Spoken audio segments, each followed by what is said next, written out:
அதிமுக பாஜக என்ன சொல்றாங்க, முடிஞ்சா நீங்க கைது பண்ணி தான் பாருங்களேன் தைரியம் இருந்தா. இன்னொன்று என்ன சொல்றாங்க, விசாரணை ஆணையம் அமைச்சாச்சு, விசாரணை அதுக்கான பணியில் தொடங்கி இருக்கு.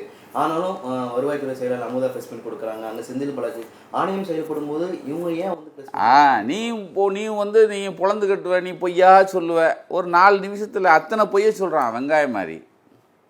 புரியுதா? ஒரு பெரிய இந்த இன்னொருத்தர் இருக்கானே ஆதவ் அர்ஜுனா, அவன் ஒரு ட்விட்டு போகிறான் சார். இதுக்காகவே சார் மொத்த வேறையும் பிடிச்சி உள்ள லாடம் கட்டணும் சார். அவங்கள உள்ளே போட்டு அவன் போட்டிங்களா புரட்சி வெடிக்கும் வெங்காயம் வெடிக்குங்கிறான். நீ முதல்ல நீ யார்? லாட்ரி விற்கிறவனுடைய மருமை, அவனை ஃப்ராடு, நீ அவனுக்கு மருமை. நீ வந்து புரட்சி வெடிக்கும் வெங்காயம் வெடிக்குன்னு சொன்னால் இந்த தமிழ்நாட்டில் அப்போ என்ன நினச்சிட்டான்? நான் அதான் சொன்னேன், பூனைக்குட்டி வெளியே வந்துருச்சு. சார் 41 பண்ணதுக்கு எந்த குற்ற உணர்ச்சி கிடையாது. ஆனால் உங்கள் 3 பேரை பிடிச்ச உடனே புரட்சி வெடிக்கும் வெங்காயம் வெடிக்கும் டப்சர் வெடிக்கும் வெள்ளைப்பூண்டு வெடிக்குன்னா என்னங்க?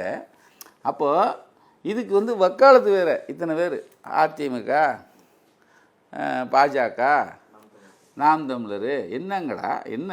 நீ தானே சொன்ன நாம் தமிழர், நம்மான அண்ணன் சீமான் தான் சொல்கிறேன். நீ தானே சொன்ன, டேய் ஒன்று இந்த பக்கம் நில்லு, இந்த பக்கம் நில்லு, நடுவில் நின்னா அடித்து செத்து போக நில. யாரை? விஜய் தானே சொன்னேன். அதே வாய் தம்பி வராட்டா அண்ணன் வந்திருக்கேன்ல. என்னங்கடா அது? ஏன்னா ஓட்டு பிச்சை. இப்போ விஜய் கூடாரம் காலி. இந்த ஓட்டு எங்கே போகணும்? வேறு எங்கேயும் போயிடக்கூடாது.